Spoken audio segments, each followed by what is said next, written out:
Commercial Real Estate Post. Check it out. You want to have loans go through as smooth as possible, especially on purchase deals where, getting accepted offers is pretty tough. Carl White and his team have an extremely detailed checklist to make sure that every loan goes through perfectly smooth. Click the banner you see right here on your screen, just right below the video. Get that checklist for free. Make sure you're doing these things as perfect as possible so you don't lose any future business.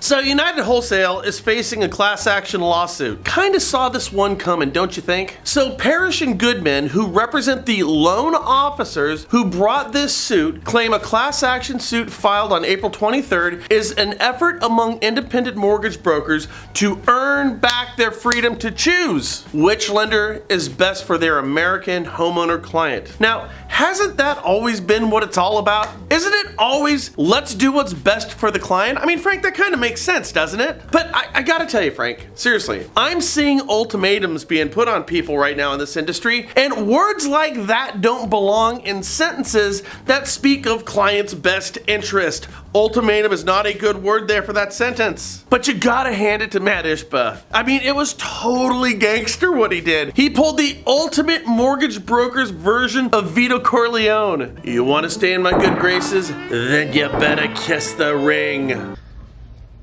Look how they massacred my boy.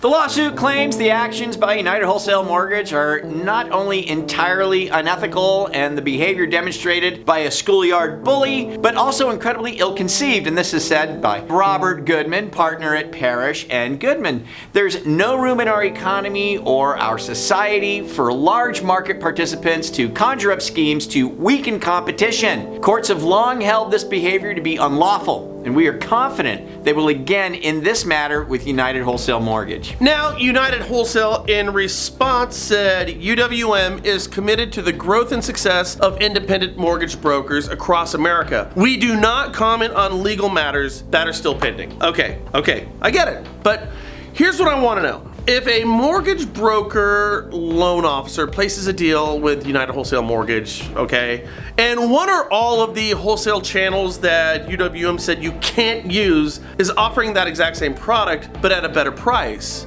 would that loan officer or that mortgage broker or even United Wholesale, could they potentially face a class action suit from that consumer? If the consumer found out they did not in fact get the best deal on the table because of a griping match? Or is the CFPB going to investigate this strategy, I guess you'd call it, to see if any harm is being done to consumers? Now, I know at this point that there's no interest from the CFPB, I do know that, but things can change. President Biden just announced that the first-time homebuyer tax credit is now a bill! Hey!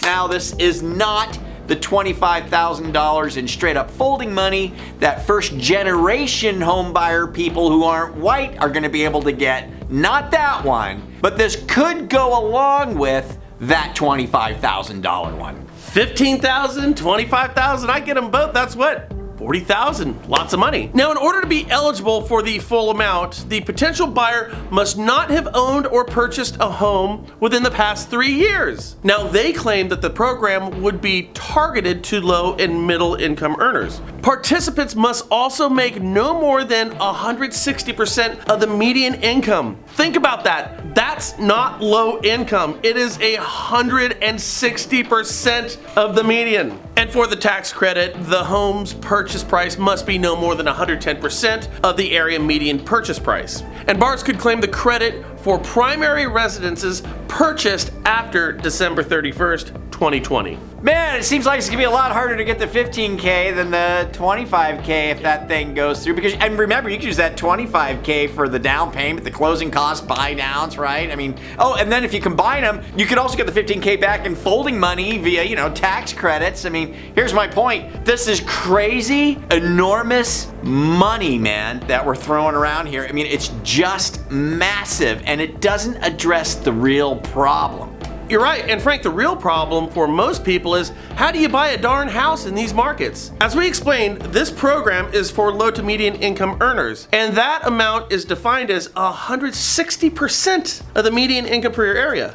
See, that doesn't make you low income, that makes you relatively high income for your area. Yet even at the high income of 160%, well, here's how it breaks down in my area in Vacaville, California. The median home value in Vacaville, California is about $540,000 and climbing. And 160% of the median income in Vacaville, California, which is what you could use to buy this median income home, $38,000 is a median income in Vacaville. It's about $62,000 would be 160% of the median income. So here's the question: can you afford the median house in your neighborhood with a median income? And in our case, the answer is no, not even close. And with this program, in that case, you're still low income if you make 160% of the median. I mean, can you afford the median home with the 160 median income in Vacaville? The answer is more than likely no. I mean, do the numbers in your own area and see how it looks. And it's going to be the same thing in virtually every market. I mean, cash to close, Frank, remember? It's always been like the biggest pain in the butt for all loan officers on their files. Is your deposit, is it sourced in season? Are you still buying crap you probably shouldn't be buying? Yet now, the biggest problem, it's no longer cash to close. It's the cash that you clear. Are you gonna be able to make that payment? And that's how we need to start approaching low and moderate income housing problems across the country. And by stirring up some more houses. That'll help.